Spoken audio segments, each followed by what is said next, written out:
Yeah, the thing with Web 0.0 or Web 2, if you want to break it down into its most bare bones, what is this? It's using everyone's desire to be a celebrity to get everyone's information, get all the consumer habits, get their data profile so you can package it and sell it. And that seemed like, oh, okay, this is in declining age of declining profits. This is the last thing that we can package and sell. But no, there is one layer lower, and that's Web3. And Web3, like, I feel like with all the shit that I've seen now and shit that you're specifically talking about, I feel like Meta and NFTs, it's all like we're in the 1970s. We're all seeing the worst version of something that they'll eventually figure it out. Because the thing with Web3 that I now think is kind of smart, if awful, and will like ruin things further, is that you're going to be getting license fees for things that should never have license fees. Like, that's technologically impossible now because like it would take the blockchain so fucking long. But in the future, a conglomerate, they have a subsidiary that like they buy and sell GIF rights in the way that you would with musicians' masters. Yeah. And so when you use or see like the Drake clapping GIF, you pay the equivalent of like 0.02 cents in ETH to some asshole. But and it costs $75 to do that. Not to Drake. Yeah. Drake's not seeing that money.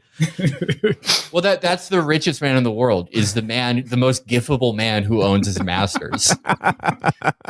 Well, they're huge on like ownership too. Like, all of this is really, I mean, this is why it's probably a perfect topic for you guys to look at, because they really focus on, you own this, and like no one else can own it without sort of like paying you for it, and it's all focused on like transactions around what your image is or whatever, and it's just super dark in the way you kind of view the world for a lot of people, Well, yeah, I mean, it's this idea of ownership, like, you own this GIF, you own this piece of art, even if it is just a JPEG. And like, theoretically, one of the like original utopian ideas about the internet is that like the ease at which you could duplicate information and spread it like for free would, like liberate humanity, would spread, knowledge and learning and important information. But now it's like, everyone can buy a piece of that information and then just sort of squat and like lease it out, unlike buying a painting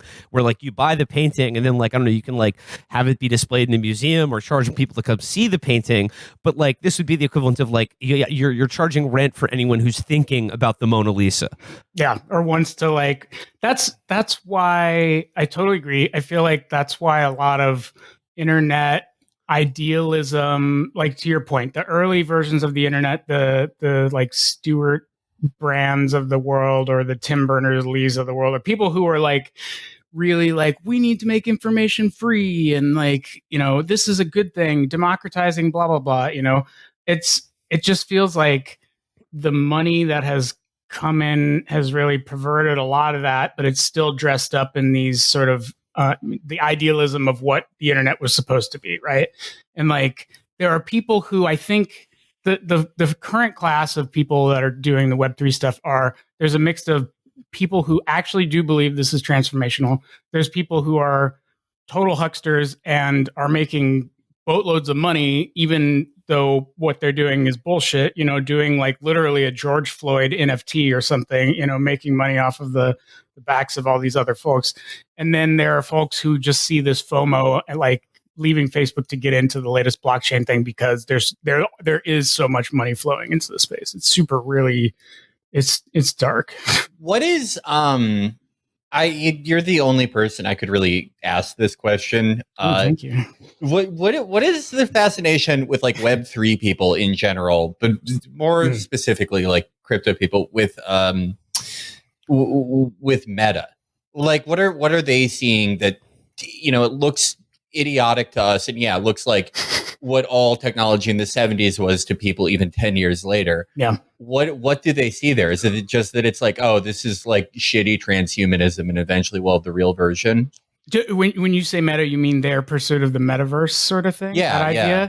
The metaverse shit is wild to me of like how fast it came on. Like, do you guys? I mean, for me, it makes sense because like what we're seeing here is capitalism finding another frontier that it requires, right? Capitalism cannot function without a frontier of accumulation. And there is none in the terrestrial world anymore. So this is the last frontier.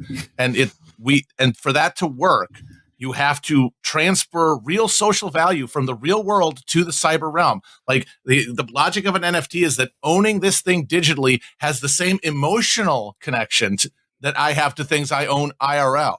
And as soon as you make that transfer, as soon as people are actually operating a circulating economy in digital currency, in a digital world, then you are creating the social conditions where everything that libertarians of the technologically inclined ilk have been horrified of comes to pass. You don't want to eat the pugs? You don't want to live in the pod? Web 3.0 leads directly to a world where you live in a fucking dog kennel and you have an Oculus strapped to your face and you live and work and you do a real job. And even in there, you think that you're like the alpha, like post-left, smart guy who avoided the trap of Globo Homo. And you're literally living that world. But it's okay because you've transferred everything, including your your emotional connection to objects into this cyber realm that you'll have to immersively engage with. It can't be a screen. That's where meta comes in. And that's why meta is a necessary component of this. Everything you just said is what Mark Zuckerberg would say, but good. Like exactly. With a positive spin on it, right? Right. Like that's not as a bad thing. That's how politics and is impossible in like inside the framework of capitalism. Because if you're like these guys and you are horrified by what's coming, by what capitalism is giving us, but you can only see like its Janus face of like multiculturalism and woke capital and all that, and that's its face to you. Like the only alternative, because collectivism is out of the picture, is every man for himself, every man grasping at technology, and then the better man, the smarter man winning, the Darwinian struggle. And I'm going to be that, of course.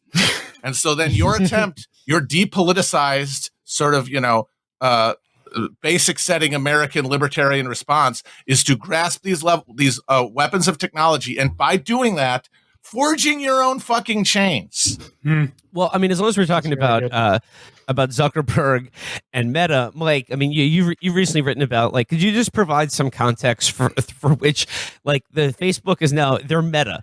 They're launching the metaverse, and it was so successful that they lost $230 billion of market valuation in one day. But to me, it's like, obviously, this is just Uber on an accelerated scale. Like, you're loss leading forever because you're not really making a product that anyone wants to buy or that has a business model that works at its heart. This is building capacity for what comes later. Like the way that Uber destroyed labor regulations at the municipal level and broke us through to another level of labor exploitation. This is going to bust us through to another level that way. Like, but what I mean is, like, for like Mike, like for a company like Facebook/Meta, for a company like them, for them to lose 23% of their stock value in one day because of how shitty the metaverse looks, is that really like a disaster for them? Is it like for Mark Zuckerberg? Is that truly the end goal here? I mean, like, are they like jumping out of windows at Facebook headquarters? Like, it doesn't seem that way. So I think a few things. I think one, Mark Zuckerberg really does want this metaverse to happen and actually believes in it. Yeah, like he absolutely. The Silicon Valley economic engine does not work if this doesn't work. Yeah. So that essentially means it will work. Yeah. Because the government will do whatever it takes to make sure it works. They're the finger on the scale. They're picking the winners like they always do. And this is the only hand we have economically as a system. There's nowhere else for us to go.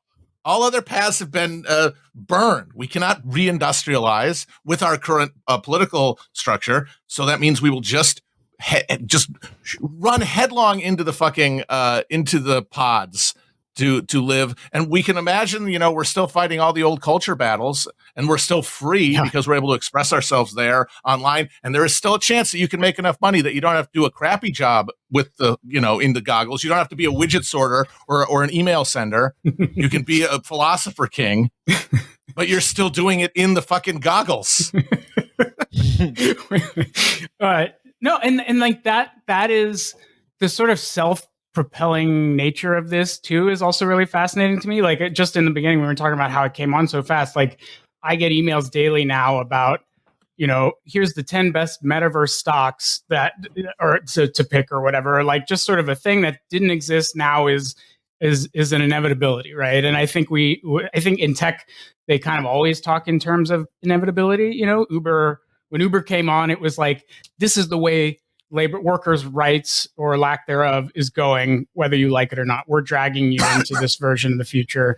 And eventually, like the folks that I would talk to, they'd say, when this is legalized, not if we win this battle or not, this is what it's going to look like. And I agree with you, Matt, that that's like, they sort of create their own momentum around it and sort of push us forward. I think Zuckerberg wants this to happen and believes in it. Read Snow Crash and like literally read Snow Crash. Yeah. Neil Stephenson. They have the literature memorized, the whole canon, but like read it.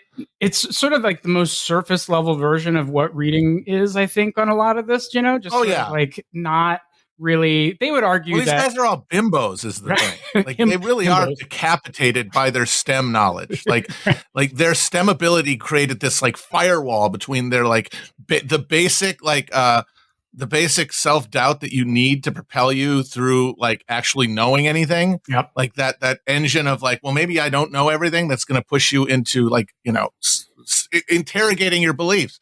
But they're so convinced by their material success that they know everything, that they are like Dunning-Kruger proofed. And since everyone around them is either in the same lobotomized condition or directly benefits from them, is like gathering around like the fucking fish that like eat between shark teeth. And so they never will and they never can intersect with reality, especially since the Fed at this point exists to keep them afloat. Well, yeah. It's like a kid thinks they're driving, they're riding their bike, but their dad is like still holding on to the seat. In the same way that like Protestantism is the sort of side toxicity of American / Ulster Protestantism is the thing that no one thinks about is the inherent problem that comes with being a human living in the human world, but thinking you know all the answers. Exactly. There's no further investigation to go. I have a personal relationship with God, i.e., that's me. God, whatever I'm thinking, that's him. Yeah, it's just from a third perspective, admiring me, basically. Yeah, right. And there are problems with like any religion, obviously, but with like most forms of it.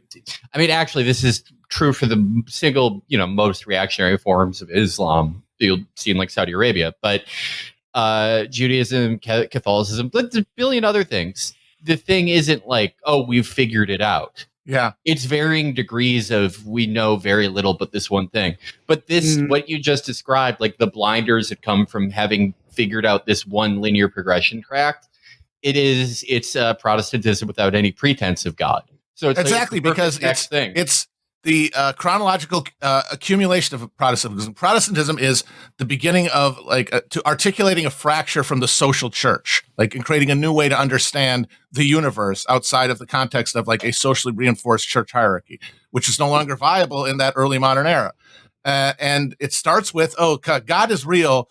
But I have a personal relationship with him, and then I get to spend all day like working out these fucking math problems to reconcile myself to God because I can't feel a connection to God. I have to keep doing algebra to get back to God existing separate from me, and then subverting my will to him, right? Like being a good person. And that, transforms into American Protestantism. But as time goes on, the technology that we're using to accelerate capitalism is also accelerating scientific knowledge. And people who pride themselves on faith through rationality, which is the premise of the Reformations, that human reason can get you to belief, then eventually you don't need God. You have your mastery of nature to stand in for God, and heaven on earth could be possible. And as soon as technology accumulates far enough, you can even imagine an eternity. You can even get rid of the idea of ever having to reconcile yourself to mortality. And that's where the very tip of the spear these guys are. Guys like Musk and Thiel, these guys legitimately do not think they will die. Like, that's not an exaggeration. And that is just Protestant heaven that they can believe in, because they're not depending on God's grace, which, what's that? It's abstract. It's not real. But they can have faith in their understanding of technology, their ability to ride the wave. And they can believe in that, because believing in yourself is that final existential faith, belief that we all need just to live. It's the end state before your brain essentially destroys itself, because you can't live that way. You can't live among people that way. And if everybody is living that way, you have to alienate all of your actual agency to this algorithm that wants to strip the flesh off of your fucking bones. And you end up helping it do that, because somebody else's flesh is always going to get torn more than you, and you fear becoming them. And if it's going to get torn less, you envy them and want to become them. And so you'll never stop. No one will ever stop this, even though they all think they are, like all these Web 3.0 guys who think that they're defeating the beast. They're defeating central banking. They're defeating all these state structures that cause oppression. When it's like, no, that is just the machine parts, the carapace of this algorithm. The real spirit of the fucking thing cannot be captured by any of your formal politics, and certainly not by trying to outsmart technology by utilizing it, because it only serves its own agenda. It only serves your agenda individually and accidentally. And similar to its predecessors in political Salafism and Wahhabism and Protestantism, it is sold to you as being decentralized. You don't like this big centralized church coming down on you. You don't want to deal with this bureaucracy. It's in everyone's hands. Your relationship with God is in your hands. And then it ends up being, as oppressive, but in a shitty new way. That's really right. Good. Because what do you want? Like, okay, congratulations. You get to pursue your own life on your own terms and do what you want. Oh, what do you want? What we tell you to fucking want, like through a filter of experience, but like your social goals, the things that make up your like being, like tell you the things you should be pursuing, like, the things that draw you in one direction or another, that like direct your animal spirits through your life, are not made up in your head. You didn't come up with them through some like examination of like a totally like untouched central identity node, spirit or something. You're just a confluence of social influences. And so what you want is, at the end of the day, freedom through consumption, because that's all it can offer you. And you will flee towards that and build structures to reify that all the time, thinking you're doing what's best for everybody. You're in your mind, you're even thinking you're doing things like democracy.